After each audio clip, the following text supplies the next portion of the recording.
নমস্কার বন্ধুরা, আমি মধুমিতা মধুস কিচেন থেকে আজকে তোমাদের একটা ফুলকপির রান্না বা প্রিপারেশান করে দেখাচ্ছি।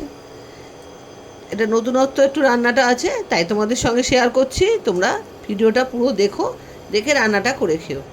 এই ইন্ডাকশানে ফ্রাই প্যান বসিয়ে দিয়েছি, ফ্রাই প্যানের মধ্যে সর্ষের তেল দিয়েছি। আর ফুলকপিটাকে একটু সামান্য নুন দিয়ে সেদ্ধ করে রেখেছি, মানে ভাপিয়ে রেখেছি অল্প করে। আর আলুটা কোনো কাঁচা আলু আছে, আলুটাকে একটু তেলে ভেজে নেব। তেলটা গরম হোক। তেলটা গরম হয়ে এসছে, এর মধ্যে সামান্য একটু হলুদ দিলাম আর একটু নুন দেব। সামান্য একটু নুন দিয়ে এই আলুগুলোকে একটু ভেজে নেব। এবারে আলুগুলো ছেড়ে দিলাম।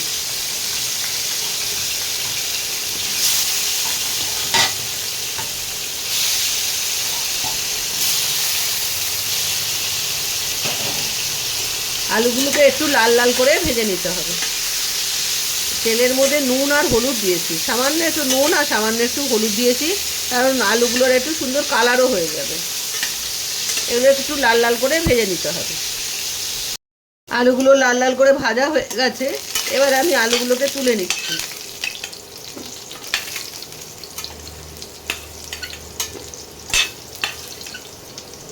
বেশি ভাজলে আবার পুড়ে যাবে, এরকম ভাজলেই ঠিক আছে।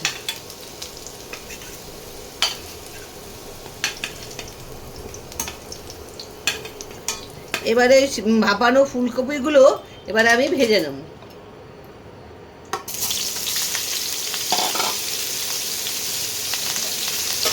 এগুলোকে একটু লাল লাল করে ভেজে নেব। ফুলকপিগুলো লাল লাল করে ভাজা হয়ে গেছে, এবারে আমি ফুলকপিগুলো তুলে নিচ্ছি। তুলে নিয়ে তোমাদের দেখাবো এতে মশলা কীগুলো, মানে কী কী দেওয়া হয়। ওই জন্য ইন্ডাকশানটা এখন বন্ধ করে রেখেছি। এগুলো তুলে নিই, তারপর তোমার দেখাচ্ছি। মশলাগুলোকে দেখিয়ে নিও, তারপরে রান্নাটা করবো। ফুলকপিগুলো তোলা হয়ে গেল, এটাকে আমি সরিয়ে দিচ্ছি। একটা কাঁচের বাটি নিয়েছি, এর মধ্যে আমি কি কি দেবো সেটা তোমাদের দেখাচ্ছি। প্রথমে দেব 1 চামচ আদা বাটা,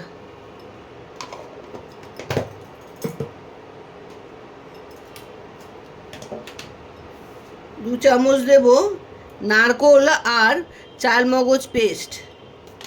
নারকোল বাটা আর চালমগজ পেস্ট একসঙ্গে পেস্ট করে নিয়েছি আমি, 2 চামচ দিয়েছি। এটা কপি আর আলুর আন্দাজ বুঝে তোমাদের দিতে হবে।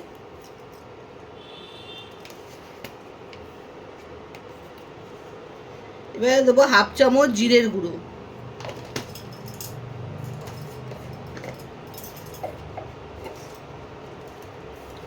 1 চামচ ধনের গুঁড়ো,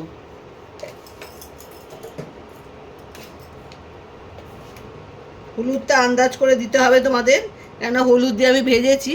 হলুদটা সেটা তোমাদের বুঝে হলুদটা দেবে।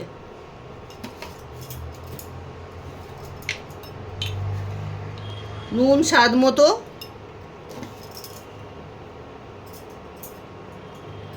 আর তোমরা যেরকম ঝাল খাবে সেই বুঝে লঙ্কার গুঁড়োটা দেবে। আমি এই 1/4 চামচ দিলাম, আমাদের সেরকম একটা ঝাল খায় না, সেই জন্য আমি 1/4 চামচ দিলাম। তোমরা যদি ঝাল বেশি খাও তাহলে ঝাল লঙ্কার গুঁড়োটা বেশি দেবে। আর সুন্দর কালারের জন্য দেবে 1/2 চামচ কাশ্মীরি লঙ্কার গুঁড়ো। এবারে এগুলোকে সামান্য একটু জল দিয়ে মশলাটা রেডি করে নিতে হবে। এগুলো মানে ওগুলো ভাজার পরে মশলাটা রেডি করে নেবে। রেডি করে তারপরে তোমরা রান্নাটা আরম্ভ করবে। জল দিয়ে এটা পেস্টটা তৈরি করে রাখবে।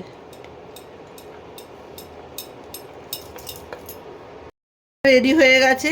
এবারে মশলাটা জল দিয়ে পেস্ট করে নিয়েছি, নিয়ে এইবারে আমি ফ্রাই প্যানটা বসিয়ে দেবো আর ইন্ডাকশানটা জ্বালিয়ে দেবো।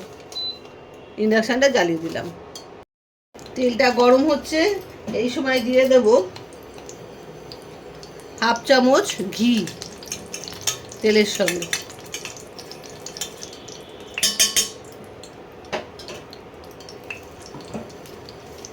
একটা তেজপাতা এরমভাবে ছিঁড়ে দিয়ে দেবো।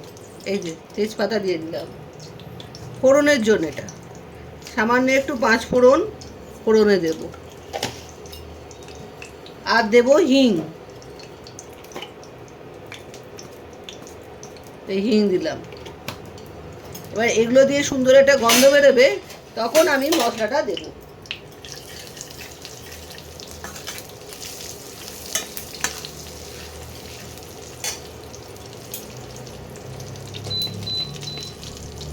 টেম্পারেচারটা আস্তে আস্তে বাড়িয়ে দিলাম।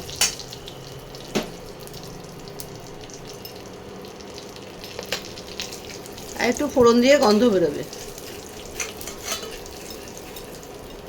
সুন্দর গন্ধ বেরোলে তখন এটা দেবে, মানে মশলাটা দেবে। এই যে মশলাটা পেস্ট করা আছে, মেশানো আছে জল দিয়ে, এবার এটা আস্তে আস্তে দিয়ে দেবো।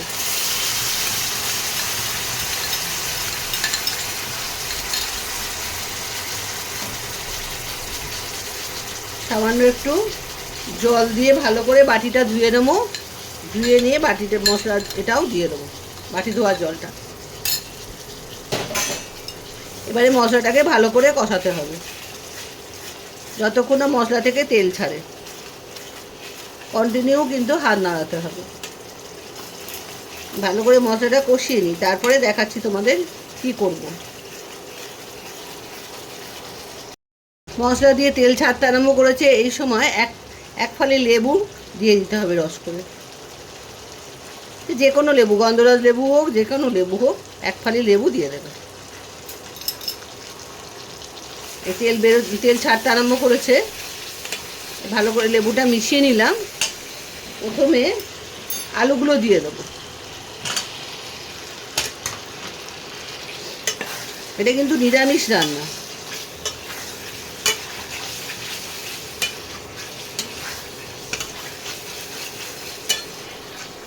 আলু দিয়ে ভালো করে কষিয়ে নিতে হবে।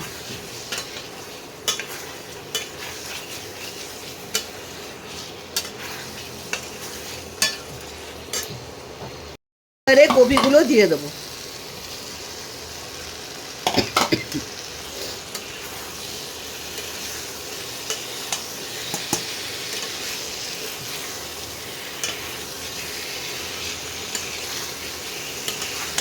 কপিগুলো মশলার সঙ্গে ভালো করে মিশিয়ে নিতে হবে। মিশিয়ে নিয়ে আমি প্রায় হয়ে এসছে, এবারে আমি জল দিয়ে দেবো।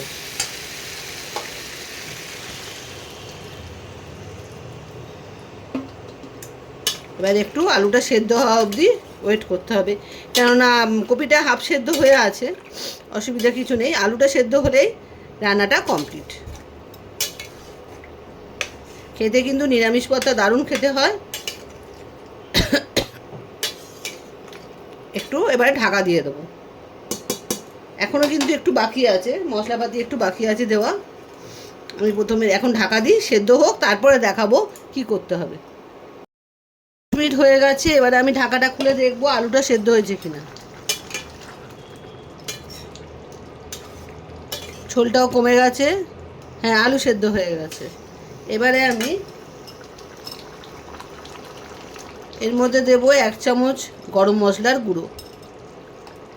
ঘি আগে দিয়ে দিয়েছি, আর ঘি দেব না। এই গরম মশলার গুঁড়ো দিয়ে দিলাম, ভালো করে মিশিয়ে নিয়ে নামিয়ে ফেলবো। কমপ্লিট হয়ে গেল শাহি ফুলকপি। ব্যাস, রান্না কমপ্লিট। তোমরা পুরো ভিডিওটা দেখো, দেখে রান্নাটা করো, খুব ভালো হয় খেতে। আমি নামিয়ে নিয়ে তোমাদের দেখাচ্ছি। দেখো বন্ধুরা, আমি বাড়িতে ঢেলে ফেলেছি, কি সুন্দর দেখতে হয়েছে, আর ততদিন খেতে সুন্দর হয়। তোমরা একবার অন্তত করে খেয়ে আমাকে জানিও খারাপ হয়েছে না ভালো হয়েছে। আর একটা কথা তোমাদের বলা হয়নি, তোমরা যদি মিষ্টি একটু বেশি খাও, আমি নারকোল দিয়েছি, নারকোলের মিষ্টি আছে বলে আমি কোনো মিষ্টি দিইনি।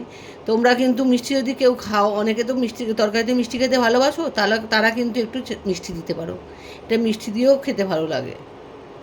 আর আমার নারকোল দিয়েছি বলে মিষ্টিটা দিইনি আমি।